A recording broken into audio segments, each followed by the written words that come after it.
महाराष्ट्र माझा प्रत्येक गावातून आणि प्रत्येक जिल्ह्यातून थेट तुमच्यापर्यंत।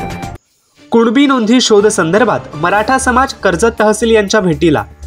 दैनिक सागरच्या बातमीनंतर तहसील कार्यालयाने कसून तपासणीला केली सुरुवात। मनोज जरांगे पाटील यांच्या उपोषणानंतर न्यायमूर्ती यांच्या अध्यक्षतेखाली महाराष्ट्र शासनाने कुणबी नोंदी शोधायला सुरुवात केली आहे।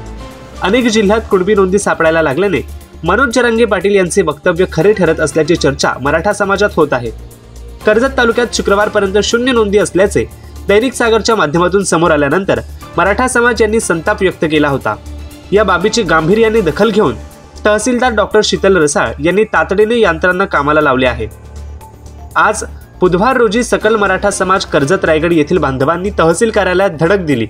तहसीलदार यांना सर्व नोंदी कसून तपासा, जिल्हा परिषद शाळेतील नोंदी सुद्धा मागवून घ्या, आमची काही मदत लागल्यास मराठा बांधवांना संपर्क करा, असे निवेदन मराठा समाजाच्या वतीने तहसीलदार यांना देण्यात आले। तहसीलदार यांनी नोंदी सापडत असल्याची माहिती दिली। तसेच काही कागदपत्रे मराठा समाजातील बांधवांकडे असतील तर त्यांनी ती सादर करावीत, प्रशासनास सहकार्य करावे असे आवाहन केले आहे। दरम्यान कर्जत तालुक्यात अनेक गावात कुणबी नोंदी सापडत असल्याने अनेक बांधवांनी ऑनलाईन प्रक्रियेतून कुणबी दाखला मिळवायला देखील सुरुवात केली आहे। महाराष्ट्र माझा 24 तास घडामोडी, कर्जत, कैलास भांबले। नमस्कार। आज या ठिकाणी सकल मराठा समाज कर्जतच्या वतीनं आम्ही सारे समन्वयक या ठिकाणी बंधू भगिनी माननीय तहसीलदार साहेबांना त्या ठिकाणी भेट घेण्यासाठी आलो आहोत। मराठा संघर्ष योद्धा मनोज जरांगे पाटील यांनी संपूर्ण महाराष्ट्राभर मराठा समाजाच्या आरक्षणासंदर्भामध्ये जी भूमिका घेतलेली आहे त्या भूमिकेच्या अनुषंगानं संपूर्ण महाराष्ट्रात त्यांच्या सभा सुरू आहे, जनजागृती सुरू आहे। त्याच उद्देशानं परवा खोपोलीची सभा झाल्यानंतर कर्जत तालुक्यातील ज्या काही शासकीय स्तरावरच्या नोंदी शोधण्याचं काम या ठिकाणी तहसील कार्यालयाकडनं त्यांच्या वेगवेगळ्या डिपार्टमेंटला तसे आदेश गेलेत, परंतु ते काम अधिक गतीने व्हावं, त्या कामामध्ये थोडीशी स्पीड पकडावा या दृष्टिकोनातून तहसीलदार महोदयांना आम्ही सकल मराठा समाज कुणबी सकल मराठा समाजाच्या वतीने या ठिकाणी निवेदन देऊन तहसीलदार साहेबांची चर्चा केली, सविस्तर या संदर्भात चर्चा केली।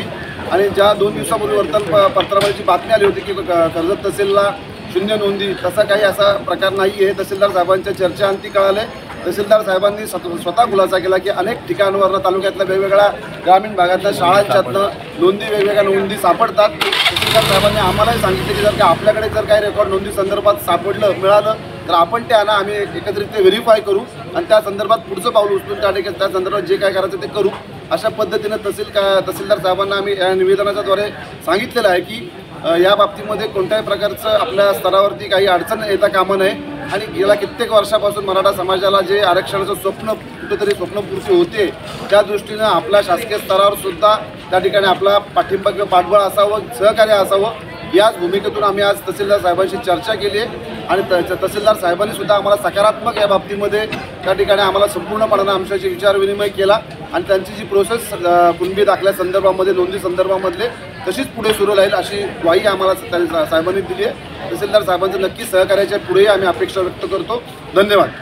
महाराष्ट्र माझाला सबस्क्राईब करा आणि बाजूचा बेल आयकॉन प्रेस करून मिळवा आपल्या परिसरातील ठळक आणि ताज्या घडामोडी।